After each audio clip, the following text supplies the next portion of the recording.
Hello tout le monde, on se retrouve aujourd'hui pour que je vous présente mes 5 ennemis to lovers préférés. On va pas perdre plus de temps, mais avant mettez-moi tous en commentaire vos recommandations d'ennemis to lovers préférés aussi pour qu'on puisse avoir plein de recommandations et de nouveaux livres à lire. Et bien sûr, abonnez-vous parce que ça fait toujours plaisir. Bon, je me prépare, je m'installe et c'est parti. Alors, à la 5e place de mon classement, je vais mettre la trilogie The Ravenhood, écrite par Kate Stewart aux éditions Chatterley. Alors, et je ne l'ai pas en papier, du coup, je ne peux pas vous montrer la couverture parce que je l'ai lu sur ma Kindle, mais je vous mettrai juste ici l'image, juste pour que vous voyez la couverture. Alors, pourquoi la 5e place? Honnêtement, j'ai adoré les 2 premiers tomes. Par contre, le 3e tome, je l'ai détesté. J'ai trouvé qu'il n'était pas nécessaire. Il y avait beaucoup trop de longueur. Et je pense que vraiment, on aurait pu terminer sur le final du tome 2. Malgré tout, j'ai quand même surkiffé les 2 premiers tomes. Du coup, il mérite quand même une place dans mon classement. Et c'est pour ça que je l'ai mis à la 5e place. On va donc suivre dans cette aventure Cécilia qui va aller travailler dans l'usine de son père pour pouvoir mettre sa mère à l'abri du besoin. Parce que du coup, son père l'oblige de travailler pour lui pendant 1 an pour pouvoir acquérir son héritage. Et en allant travailler pour son père, Cécilia va faire la rencontre de Sean, dont elle va tomber sous le charme, et de son frère Dominique, même s'il est beaucoup plus menaçant et dangereux que Sean, puisque Sean c'est un petit peu un petit chiot, un petit labrador tout doux, et Sean complètement son contraire, mais tout aussi séduisant. Et dans cette trilogie, on va pouvoir retrouver les tropes comme Friends, Family et harem inversé. Je vous avoue que moi, quand j'ai vu que c'était un harem inversé, j'ai eu un peu peur. Je me suis tâtée à le lire parce que c'est pas vraiment, même pas du tout ma came. Et finalement, comme je vous ai dit, j'ai adoré les 2 premiers tomes. Pour moi, le 3e était de trop. Après, les avis sont mitigés. J'ai pu voir, il y en a, ils ont adoré le tome 3. Mais je vous avoue, pour moi, ça faisait trop. Il y avait beaucoup de longueur. Il était très long. Et vraiment, ça aurait pu s'arrêter au tome 2. Si jamais vous avez lu cette trilogie, n'hésitez pas à me dire en commentaire ce que vous en avez pensé. Si comme moi aussi, vous pensez qu'elle aurait pu s'arrêter au tome 2, dites-le moi, ça me ferait plaisir parce que j'ai un petit peu l'impression que les gens, quand ils en parlent sur les réseaux, ils préviennent pas que le tome 3, en fait, il est de trop. Et du coup, on s'attend à ce qu'il soit génial et en fait, on est super déçus. Enfin, je dis on, pour le coup, c'est moi, mais une de mes amies aussi. Du coup, je suppose que je suis pas la seule. Dites-le moi en commentaire parce que ça m'intéresse vraiment. Mais en tout cas, les 2 premiers tomes, je les ai surkiffés et je vous les conseille, pardon. De toute manière, il fait partie de mon top 5, même si c'est à la 5e place. Et croyez-moi, j'en lis beaucoup. Du coup, c'est qu'ils sont quand même top.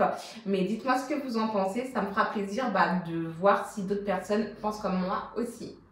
Alors, à la 4e place, j'ai mis la duologie Carnage. Là, pour le coup, j'en ai qu'un seul. J'ai que le tome 1. Parce que je l'ai tellement surkiffé que je l'ai fini en pleine nuit. Je voulais absolument le tome 2, je ne pouvais pas attendre et du coup, je l'ai pris sur ma Kindle.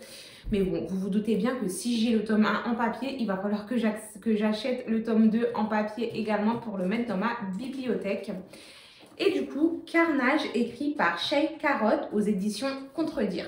Et dans cette duologie, on va suivre Erin. Erin qui est une jeune femme milliardaire de par ses parents et qui devient influenceuse avec des millions d'abonnés sur les réseaux. Erin, elle est malheureuse, elle est maltraitée, elle est en manque d'attention malgré son statut social, elle est vraiment au bout de sa vie, elle ne sait plus vers qui se tourner et un beau jour, elle va faire la rencontre du Purgeur qui est un membre d'un gang, l'un des gangs, si ce n'est le gang le plus dangereux de Los Angeles.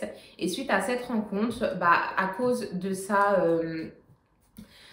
de son tempérament bien trempé, elle va s'attirer plein de soucis parce que malgré son malheur, malgré sa maltraitance, etc., Erin, elle a un très fort caractère, elle n'a pas la langue dans sa poche.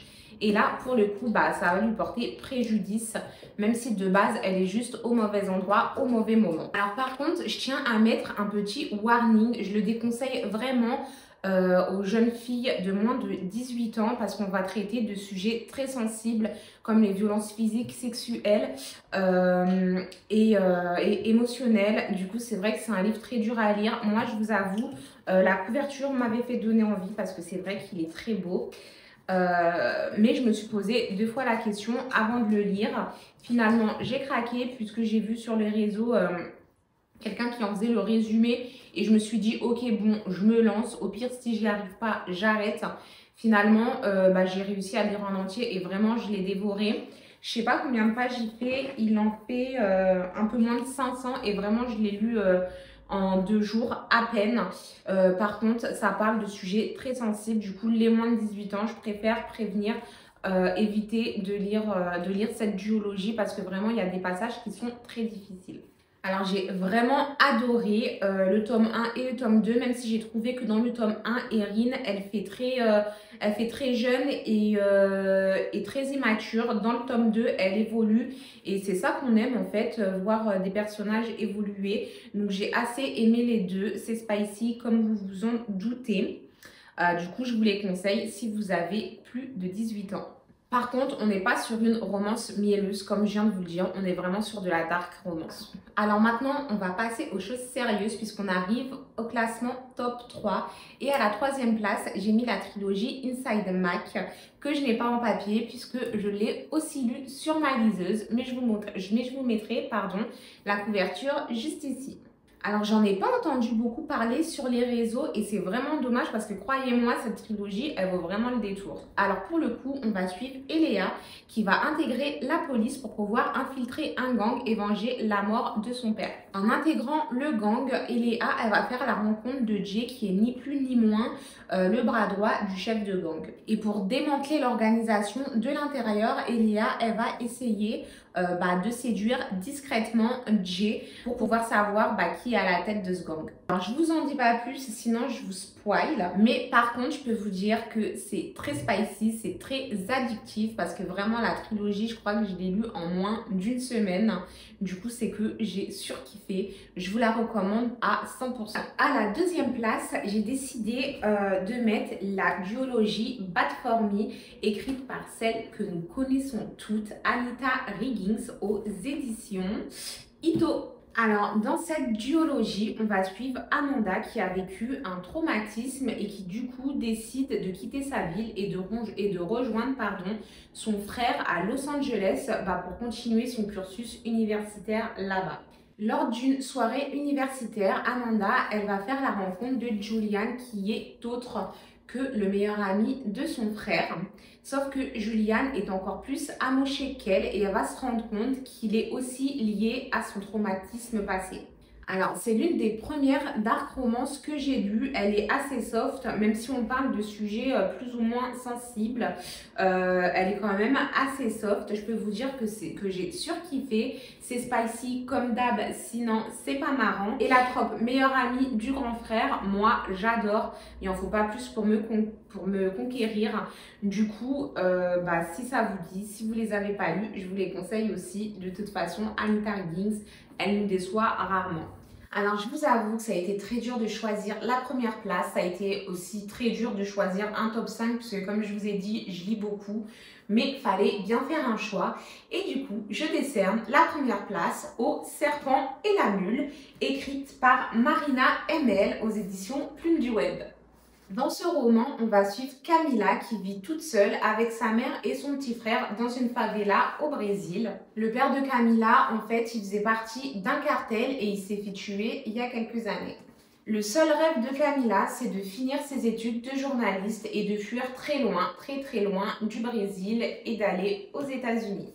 Mais malheureusement, son petit frère, il en a décidé un petit peu autrement parce qu'il a intégré le cartel dont son père faisait partie. Un jour, il se met un petit peu dans la merde et Camila va être obligée d'aller à sa rescousse et de se porter volontaire pour devenir une mule à l'intérieur du gang et rembourser les dettes de son petit frère. Elle va donc pendant ce périple rencontrer Pedro qui est autre que le chef du cartel et bien sûr il ne va jamais vouloir la laisser partir sinon c'est pas marrant. Elle va donc suite à ça rencontrer Pedro qui est autre que le chef du cartel et bien sûr il va décider de ne pas la laisser partir. Sinon, ça devient tout de suite moins marrant. Alors là, pour le coup, c'est un roman super facile à lire. On va parler de sujets sensibles, bien évidemment, puisque ça reste quand même une dark romance. mais c'est plutôt une dark romance soft avec les tropes qu'on adore, c'est-à-dire enemy to lovers, proximité forcée et book boyfriend bien grincheux. Et oui, pour celles qui se demandent, c'est bien spicy, donc allez-y, foncez, parce qu'il est vraiment génial. Du coup, voilà, mon top 5 de mes ennemis to lovers spécial Dark Romance est terminé. J'espère qu'il vous aura plu, en sachant que j'en ai plein d'autres en tête. Du coup, si vous voulez une autre vidéo, dites-le moi en commentaire. Si vous les avez déjà lus, dites-le moi aussi pour qu'on puisse échanger à ce sujet. Et si vous avez d'autres recommandations, n'hésitez pas à laisser vos commentaires pour qu'on puisse nous aussi nous régaler en lisant. Du coup, je vous dis à plus tard. Bisous!